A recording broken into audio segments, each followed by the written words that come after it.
할렐루야. 12월 넷째 주 GQS 그룹 나눔 큐티를 시청하고 계시는 우리 목자님들을 주님의 이름으로 축복하고 환영합니다.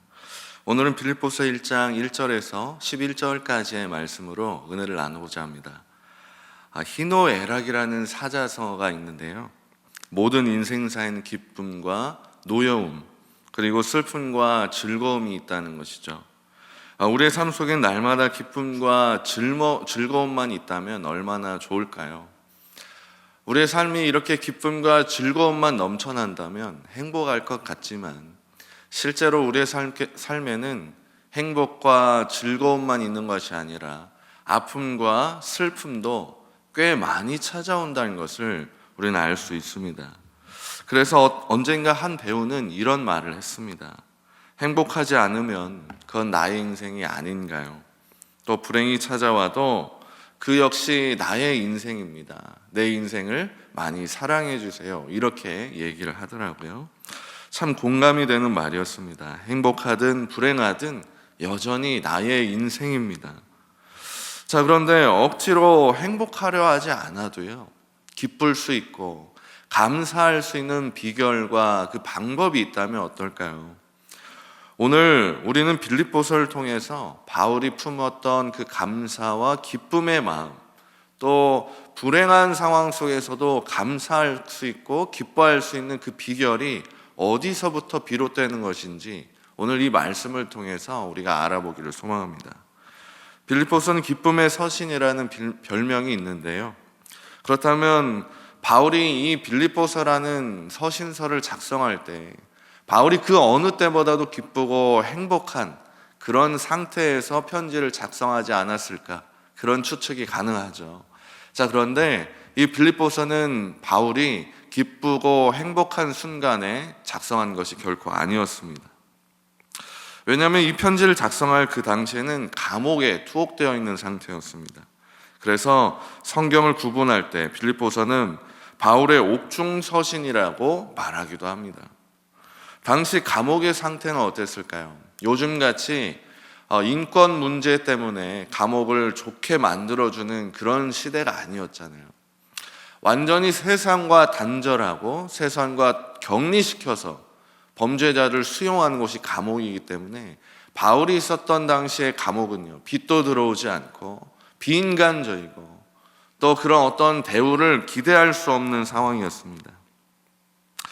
그렇기 때문에 사실 바울이 옥중에서 이 편지를 작성할 때만 해도 별로 그렇게 좋고 행복하고 기분 좋은 아주 나이스한 상태가 아니었다는 사실을 우리가 어렵지 않게 알 수 있습니다. 그런데 왜 빌립보서를 기쁨의 서신이라고 말하는 걸까요? 바울이 누가 봐도 힘들고 어려운 중에 있는데 어떻게 바울은 기쁨으로 이 편지를 쓸 수 있었던 걸까요? 사실 바울은 이 빌립보라는 지역에 대해서 좋은 인상, 또 좋은 어떤 기억을 가지고 있지 않았을 가능성이 높습니다. 왜냐하면 사도행전을 보면요, 2차 전도여행에서 바울이 빌립보를 가거든요. 자, 근데 이때 빌립보를 갔을 때 그때 처음 만난 사람이 루디아였습니다. 이 루디아라는 사람을 통해서 복음을 전할 수 있는 어떤 활로와 루트가 개척이 됩니다. 이 여인을 통해서 복음을 전하다 보니까 거기에서 어느 한 귀신 들린 여종을 만나게 되고, 그 귀신 들린 여종을 예수 이름으로 치료해 주게 됩니다. 자, 그런데 누가 봐도 좋은 일인 이 축기 사역을 통해서 사실은 너무나도 좋은 일이잖아요. 그런데 이 여종의 주인이었던 사람은 이 귀신 들린 여종으로 점을 치고 또 그걸로 돈을 버는 사람이었습니다. 그러다 보니 귀신이 떠나가니까 더 이상 점을 칠 수 없고 더 이상 그 일을 할 수 없게 돼서 바울을 고소 고발하게 됩니다. 바울은 이 일로 감옥에 투옥이 되는데요, 사실 이때 이미 감옥에 한번 갇힌 적이 있었습니다.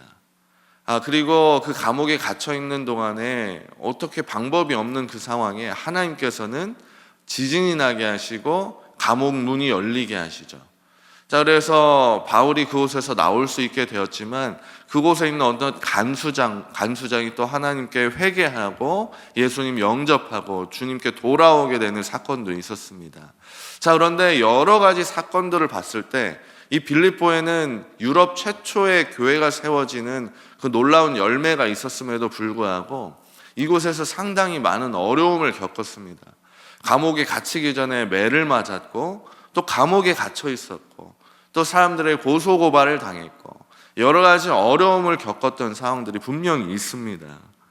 자, 그런데도 이 빌립보에 대한 좋은 인상이 분명히 있었을까요?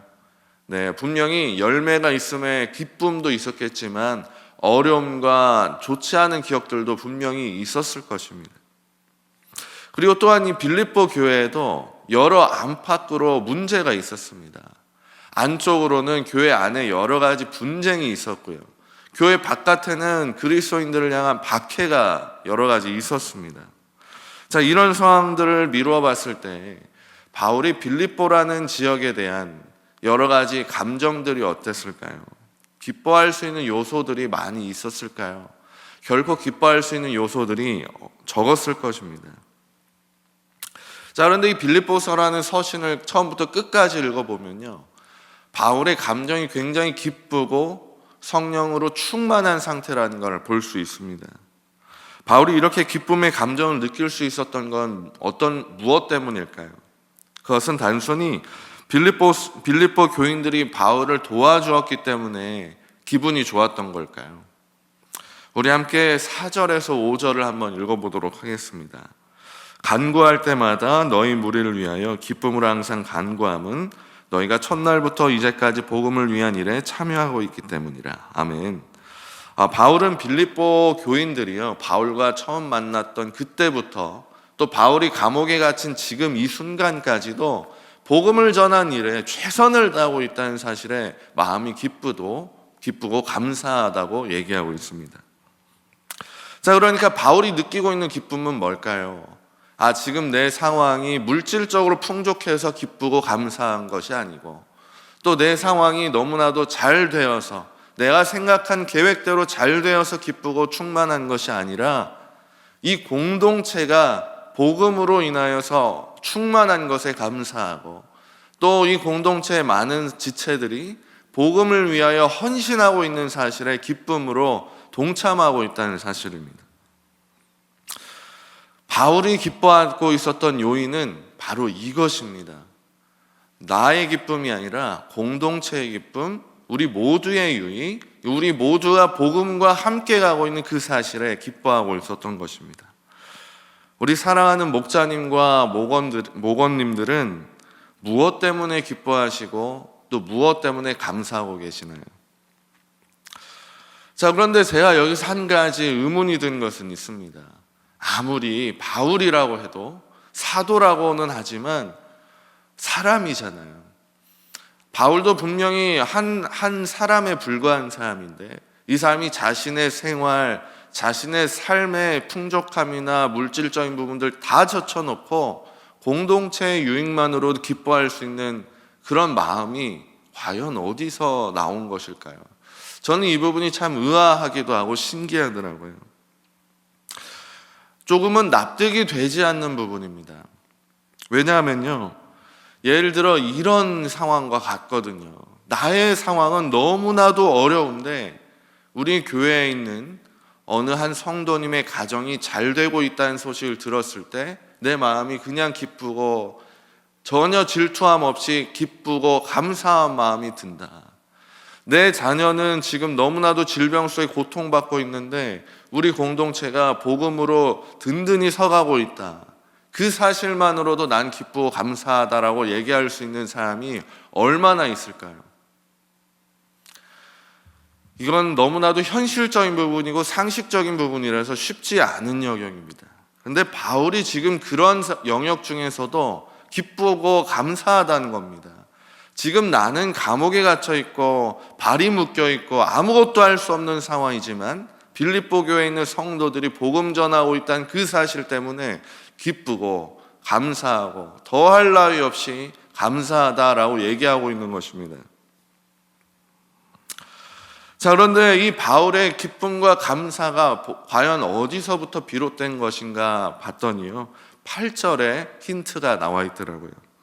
8절을 한번 보겠습니다. 내가 예수 그리스도의 심장으로 너희 무리를 얼마나 사모하는지 하나님이 내 증인이시니라. 아멘. 바울은 예수 그리스도의 심장으로 공동체를 보고 있는 겁니다. 그러니까 내가 잘 되는 것, 내가 풍족한 것, 이것이 중요한 게 아니라 하나님의 목적이 나의 목적이고 하나님의 뜻이 나의 뜻인 삶을 살고 있다는 것입니다. 나의 심장이 아니라 예수의 심장으로 살고 있기 때문에 하나님의 뜻이 나의 뜻이 되는 삶을 살고 있다는 것이죠. 그러니까 지금 내가 어떻게 잘 되느냐, 내가 어떻게 풍족하냐, 내가 어떻게 물질적인 풍요를 누리고 어떻게 명예롭게 살고 이 사회에 어떻게 잘 살아가느냐가 목적이 아니라 하나님의 나라를 위하여 또 복음이 충만하게 전해지는 그 목적을 위하여 내가 오늘 해야 할 것이 무엇인가를 꿈꾸고 살아가는 삶, 이것이 바로 바울이 예수의 심장으로 살아가는 삶이었던 것입니다. 자, 이 예수의 심장, 그리스도의 심장이 의미하는 바는 뭘까요? 이것은요, 나의 심장, 그리고 예수 그리스도의 심장, 빌립보 교회의 심장, 이 공동체 모든 성도들의 심장, 이 모두가 하나라는 것입니다. 그 심장이 곧 예수의 심장이 곧 우리 모두의 심장이고, 머리 대신 예수님, 그리고 우리 교회가 몸된 교회가 하나가 되어서 나아가는 그 그림을 바울은 바라보고 있는 것이죠. 그래서 예수의 생명, 그 보혈의 능력, 이 땅을 보지 않고 영원한 나라를 보고 살아가는 그 능력이 바울에게 있었고 빌립보 교회 성도들에게 있었던 것입니다. 이런 속담이 있습니다. 고생 끝에 낙이 온다고요. 그런데 요즘엔 이 속담을 조금 비틀어서 얘기하더라고요. 현실이 녹록지 않다 보니까 고생 끝에 낙이 오는 게 아니라 어떻게 얘기하냐면요, 고생 끝에 골병 든다. 고생하고 그 끝이 분명히 좋아야 되는데 너무 세상이 녹록지 않다 보니까 낙이 오는 게 아니라 골병이 든다는 거죠. 인생이란 것이 결국 어떤 터널을 지나가는 것과 같다고 사람들은 많이 얘기합니다. 이 터널의 끝에는 반드시 빛이 있을 것이라고, 이 터널 끝에는 반드시 나가는 출구가 있을 것이라고, 버텨보라고 얘기합니다. 그런데 요즘 우리가 마주하고 있는 현실은요, 터널이 아니라 동굴입니다. 가도 끝이 나오지 않는 동굴인 거예요. 더 이상 소망도 보이지 않고 빛도 없어 보이는 그런 삶을 우리가 마주하고 있습니다. 자, 이럴 때 우리가 어떻게 살아야 하는지 바울을 통해 우리는 배울 수 있기를 소망합니다. 바울은요, 내 삶이 나아질 거라는 소망보다 하나님 나라를 위한 소망으로 본인의 인생, 본인의 목적, 본인의 삶의 모든 계획을 하나님께 맞춘 삶을 살았습니다. 바로 그때에 하나님의 목적, 하나님의 의도하심, 그런 것들을 바울은 밝히 볼 수 있었고 감사할 수 있었고 기뻐할 수 있는 삶을 살 수 있었던 것이죠. 만약 그런 삶을 우리가 살 수 있다면 바울과 같이 흔들림 없이 날마다 기쁨과 감사의 정서가 우리의 삶을 지배하는 그런 삶을 살아갈 수 있을 것이라고 생각합니다. 우리는 예수 그리스도의 심장으로 하나님의 시선으로 바라볼 수 있어야 할 것입니다. 우리 공동체를 위해, 또 우리 성도님들을, 우리 각자의 동역자들을 위해, 또 그리고 내 삶 가운데 하나님이 원하신 그 하나님 나라를 위해 우리는 그렇게 예수 심령으로, 예수 심장으로 바라볼 수 있어야 하겠습니다. 그래서 우리 성도님들 모두, 우리 목자님들 모두 문제를 바라보지 마시고 바울이 감옥에 갇혀 있는 그 상황에, 그 현실에 집중하지 않고 하나님 나라를 바라보았을 때 문제가 해결된 것 같이 우리 또한 어떠한 문제, 나의 사소한 어떤 일상의 문제에 집중하기보다 하나님 나라를 꿈꾸고 우리 공동체를 위한 꿈을 꾸시고 또 하나님의 목적을 위해 나의 꿈과 비전을 잃지 않은 그런 삶을 살아가시게 된다면 반드시 이 문제 너머에 계신 그 위대하신 하나님께서 우리의 삶을 반드시 이끌어 가시고 우리의 삶을 인도하시리라 저는 확신합니다. 우리 사랑하는 목자님들, 또 우리 목원 모든 성도님들도 그렇게 하나님의 시선으로 예수의 심장으로 살아가게 되시기를 간절히 소망합니다. 이제 나눔 1번과 2번의 질문들을 함께 목자님들께서 나눠주시고 그렇게 함께 GQS 나눔을 하시면 되겠습니다. 이상으로 GQS 나눔을 마치도록 하겠습니다. 은혜가 풍성한 그룹 큐티가 되시기를 간절히 소망합니다. 감사합니다.